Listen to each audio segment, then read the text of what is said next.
It's a pleasure to be here.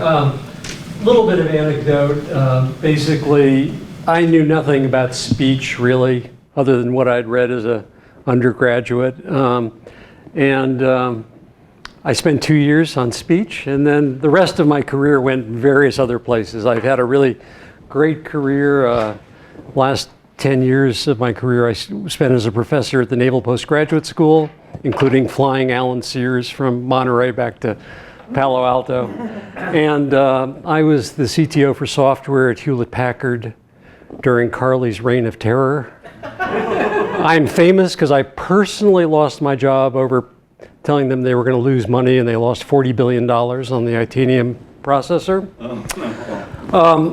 Anyhow, I'm actually very, very interested in one problem, and I want to talk to you about that, and it's about symbolic reasoning and why that has been a disappointment for me and some other people. And the answer, I think, now is pretty evident from the research results in neural nets. So my earlier research, my dissertation was on learning from structural descriptions, predicate calculus, propositional, including learning production rules. And I gave a paper in Philadelphia at some conference. Some student showed it to Newell, and the next thing I know, I got a call from Raj saying, would you like to come work at Carnegie on speech? And so I was delighted to do that, and then it turned out I had responsibility for boxes that had nothing to do with speech, really. It was language, syntax, semantics, pragmatics. Plus I was given the responsibility to define the 1,000-word vocabulary language. Now, my approach on that basically became a kind of a famous argument in the speech sciences.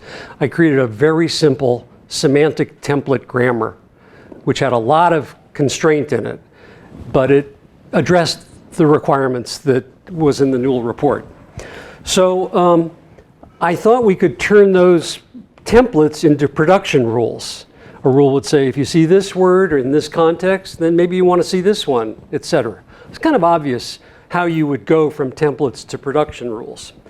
The first time I got to turn it on was about 6 months before the end of the 5-year project, and it was triggered by all the word hypotheses that were there, and they were terrible. And the little PDP-10 just crashed so fast because all these hypotheses were being generated, and we ran out of space and time. So actually, it's a pretty good story. Raj at that time was in India.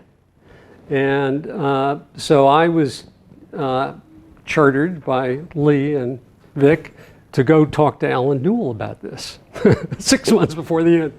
I said, Alan, let me tell you what's going on. We have this entire approach. The bottom-up word hypotheses were generating if you segmented the speech utterance, let's say into, I don't know, a quarter of a second, and you looked at the bottom-up hypotheses in each place, and if you generated 20 hypotheses in each place, so you might have 200 hypotheses, the correct word was there only 80% of the time. So 20% of the time, none of the hypotheses were right. And not the top one. Not the top one. Oh, way, way down. So I went to Newell and I said, Alan, this isn't going to work. And I explained why, and he looked at me and said, Rick, I've known some other teams that have had this kind of problem. Some of them pull it out. Good luck.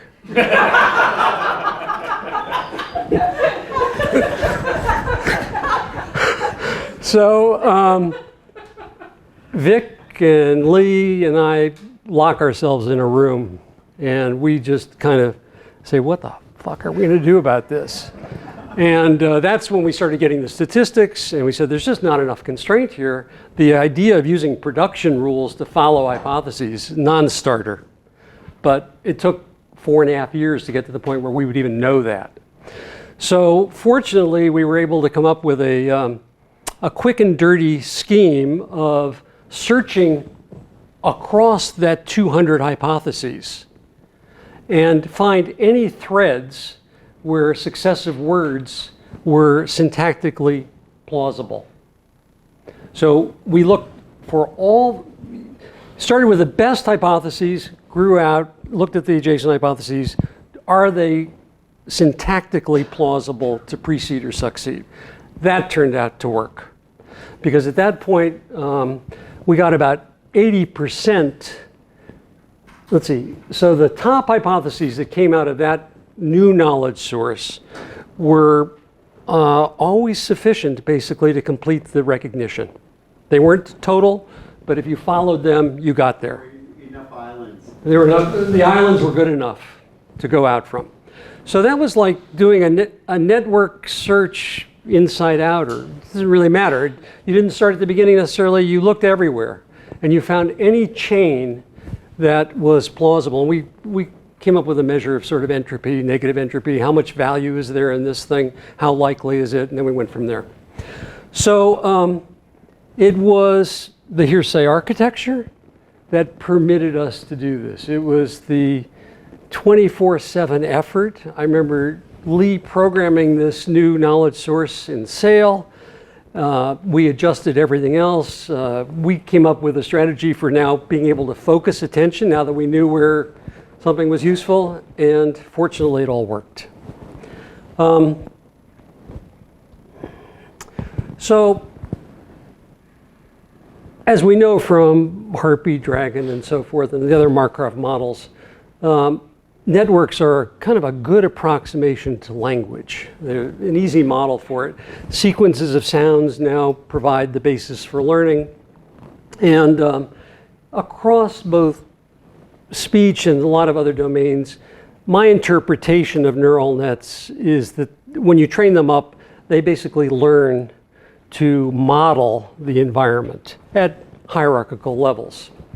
So in this context, I would say understanding speech is equivalent to modeling it.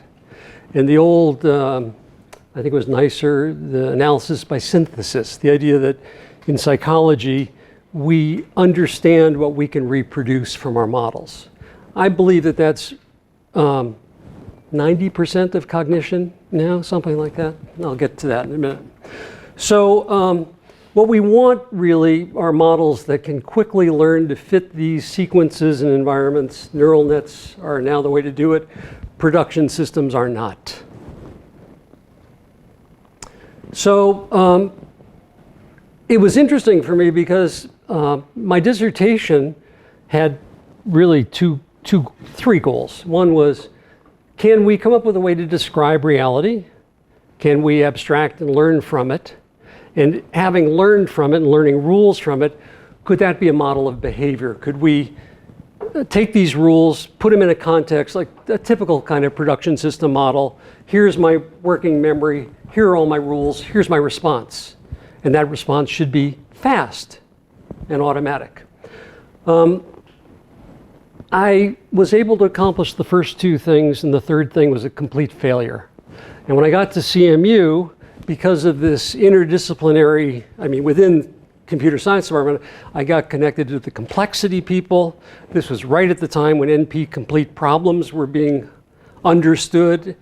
And what I had come up with and what everybody who was using production rules was doing was basically walking right into the NP matching problem. So if you're trying to match a rule to a situation, you have to consider all possible bindings to all possible variables. And that's why you don't get automatic, quick response.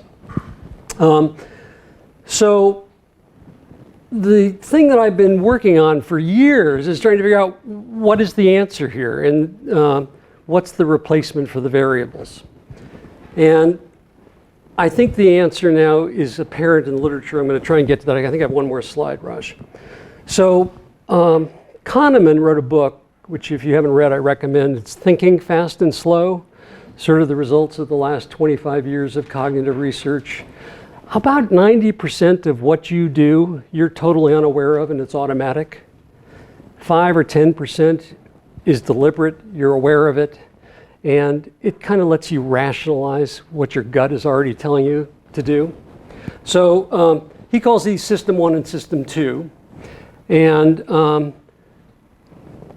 I believe he's correct, and I believe we can now understand how he got, why we see this.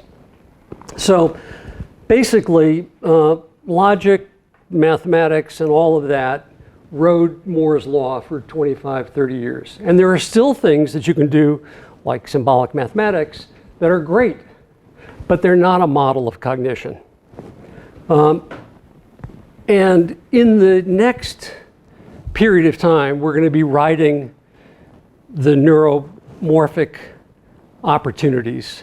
They're going to be vastly more powerful than anything you've ever seen. They're going to be hundreds of times faster and cheaper than they are now. And this is all happening right now. So I feel like I can stop working now, because I have just written a paper with a colleague of mine, Neil Jacobstein, which is in review, which basically says, hey, because we now know that the neural models have effectively holographic memory, which is perfect. Everything I wanted to do in the symbolic space can now be done in the neural space, but the major transition is from the intentional representation systems that are used in predicate calculus and the extensional representations that underlie neural nets. But you can learn any function you want this way, and you get the automaticity, which you could never get. So that's it. Thanks.